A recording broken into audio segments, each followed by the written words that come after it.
पाकिस्तान मुर्दाबाद, हिंदुस्तान जिंदाबाद। तुम्ही आमची आई बहीण तिकडे मरते आणि ते रडते, अरे विधवा होते, काय चालू आहे? भावानी आईची शपथ, आम्ही बहीणच्या दुसऱ्या दिवशी जीव देणार आमचा।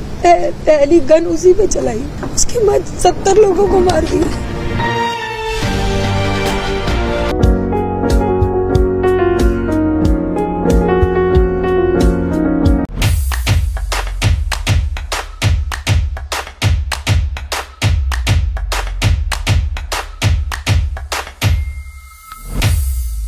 नमस्कार मित्रांनो, जय हिंद, जय महाराष्ट्र। मी तुम्हा सर्वांचं पुन्हा एकदा स्वागत करतो एका नवीन व्हिडिओमध्ये।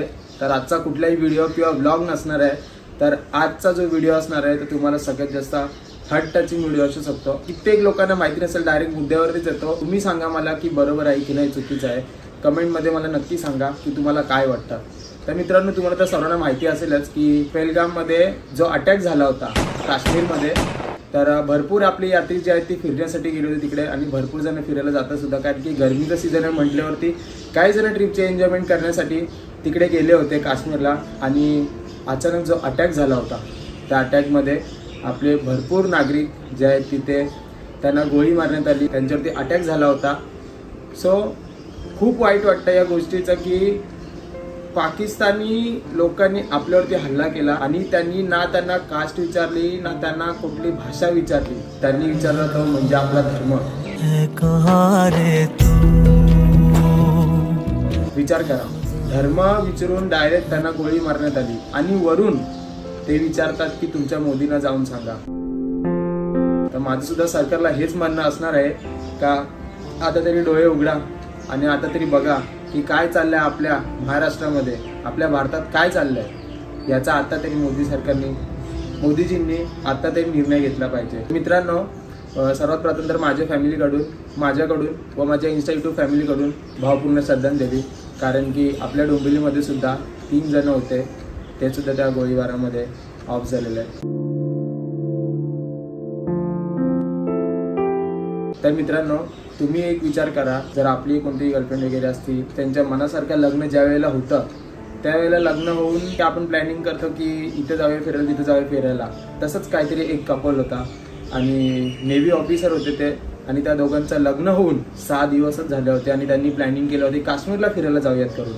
तर ते काश्मीरला फिरायला गेले होते पहलगाममध्ये, आणि तिकडे ते बोलतात ना की नाश्ता करत होते, म्हणजे असे की सकाळचा टाइम झाला होता, मस्त एकदम वाइब होती, चांगली आली। सर्वात पहिले तर तुम्ही ही व्हिडिओ बघून घ्या। आप बोले ना मुझे क्या बोलते, भेलपुरी खा रहे थे, मेरा पति साइड में था, एक इंसान है, उसने उसको गोली मार दी यहाँ पे। उसने बोला कि शायद मुस्लिम नहीं है, उसने उसको गोली मार दी। आता तुम्ही मला सांगा की आपण हिंदूंनी करायचं तरी काय? त्या ताईंची तरी काय चुकी होती? त्या ताई गेल्या होत्या फिरण्यासाठी, 4 गोष्टी त्यातनं एन्जॉयमेंट करण्यासाठी गेले होते, नवीन नवीन लग्न झालं होतं त्यांचं, आणि ते गेले होते काश्मीर फिरण्यासाठी। तिला जर आधीच माहिती असतं की असं काय होणार असतं तर ती गेली नसते तिकडे, पण तरी सुद्धा अचानक झालं होतं हे सर्व। अवघ्या 6 दिवसातच त्यांच्या नशिबात असं काही घडलं। विचार करा, तर ताईंनी काय मनावरती दगड ठेवला असेल की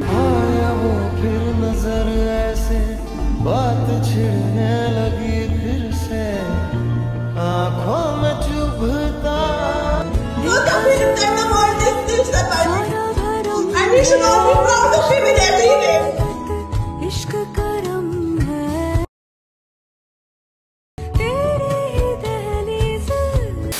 सेकंड थिंग, दुसरे एक जे कपल होते म्हणजे काका काकूच आपण म्हणू शकतो, ते सुद्धा गेले होते फिरण्याकरता, आणि त्यांचं फिरून वगैरे त्यांनी बॅग पॅकिंग करून ते निघले सुद्धा होते तिकडनं। मैं मंजुनाथ, शिवमोगा, कर्नाटक से। हम इंडियन ट्रैवल स्टोर्स में बुक करके कश्मीर प्रवास में आए हैं। जिस बंदे ने मेरे पति को मारा ना, वो वही जा रहा था। मैंने उसे बोला मुझे भी मारो, तो उसने हमें नहीं मारा, उसने बोला मोदी को बोलो। पापा मेरे वॉशरूम में थे, उतनी देर में एक बंदा पीछे से आया और उसने गोली साइड में रख के उससे पूछा हिंदू है कि मुसलमान?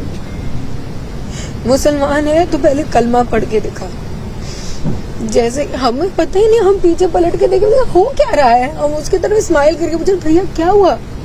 अरे हिंदू है मुसलमान? मैंने कहा हिंदू, मार दिया। पहली गन उसी पे चलाई, उसके बाद 70 लोगों को मार दिया।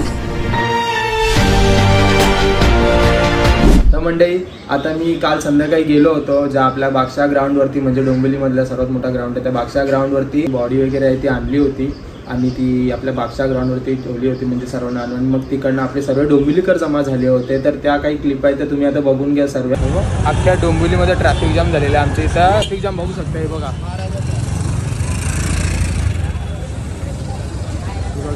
जो ज्या रस्त्याने आम्ही जातो ना ते सगळे रस्ते बंद केलेले आहेत. त्याच्यामुळे ना ग्राउंडला चालत जायला लागणार. तर आम्ही गाडी पण बघतो कुठेतरी लांबच लावतो आणि मग तिकडनं चालत जाऊन तुम्हाला आतमध्ये दाखवतो. चला पटपट. या गेटच्या जवळ असलेले सर्वजण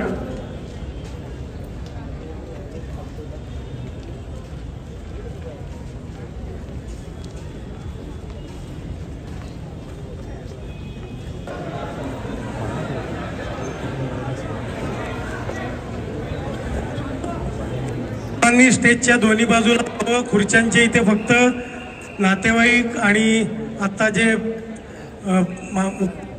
साहेब आले आहेत, खासदार साहेब, आमदार यांच्यासाठीच त्या जागा राखीवेत. सगळ्यांनी सहकार्य करा. काहीच पब्लिक बघू शकताय भरपूर जास्त आहे आणि खूप वाईट पण वाटतं. आणि त्यांची फॅमिली वगैरे आलेली आहे आणि मुख्यमंत्रीजी साहेब सर्व आलेले आहेत. तर तुम्हाला दाखवतो मी. पब्लिक बघू शकते तुम्ही.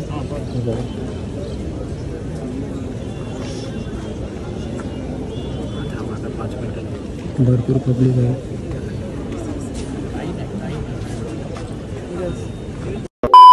नंतर कठोर पावलं ही भारत सरकारकडनं, मोदी सरकारकडनं उचलण्यात आलेली आहे.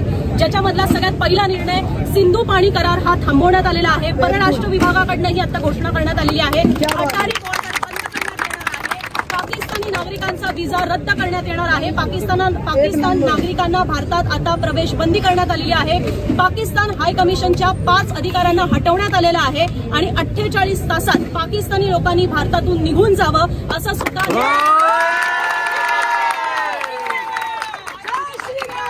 पाकिस्तान मुर्दाबाद, हिंदुस्तान जिंदाबाद, पाकिस्तान मुर्दाबाद, पाकिस्तान मुर्दाबाद, हिंदू राष्ट्र बनाओ, हिंदू राष्ट्र बनाओ, हिंदू राष्ट्र बनाओ, हिंदू राष्ट्र बनाओ, मोदी जी हिंदू राष्ट्र बनाओ, पाकिस्तान मुर्दाबाद, हिंदुस्तान जिंदाबाद.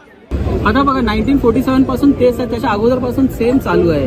हिंदू लोक आहेत त्यांना बोलतात ना एकदम चांगल्या मनातल्या मारा, पण आता सहन होत नाही. आता त्यांना ऑपॉर्च्युनिटी भेटते, आम्हाला पण भेटलं पाहिजे. आम्ही प्रत्येक हे सनातनी जितके पण आहेत आम्हाला पण एक ऑपॉर्च्युनिटी द्या. कसं काय करायचं आहे ते आम्ही बघून घेऊया. तुम्ही असं पण माझी बहीण माझी आई सर्वांचा बलात्कार होणार आहे, मारणार आहे, असं पण होणार आहे. त्याच्या अगोदर आम्ही रिॲक्ट करणार आणि त्यांना दाखवून देणार की आम्ही कोण आहे. आमचा तुम्ही डीएनए बघितलं ना, आम्ही तेच बोलतो. आम्ही क्षत्रिय कुलचे आहे. मी साऊथ इंडियन शेट्टी आहे. आम्ही क्षत्रिय आहेत. आम्ही छत्रपती शिवाजी महाराज भोसले परिवारचा जे डीएनए असतं ना आम्ही ते कुल आहेत. तुम्ही आम्हाला मौका द्या ना यार. तुम्ही आमची आई बहीण तिकडे मरते आणि ते रडते, अरे विधवा होते, काय चालू आहे. आम्हाला एक मौका द्या. आम्ही साफ नाही केलं ना, भवानी आईची शपथ आहे, आम्ही दुसऱ्या दिवशी जीव देणार आमचा. आम्हाला एक ऑपॉर्च्युनिटी आम्हाला पण पाहिजे.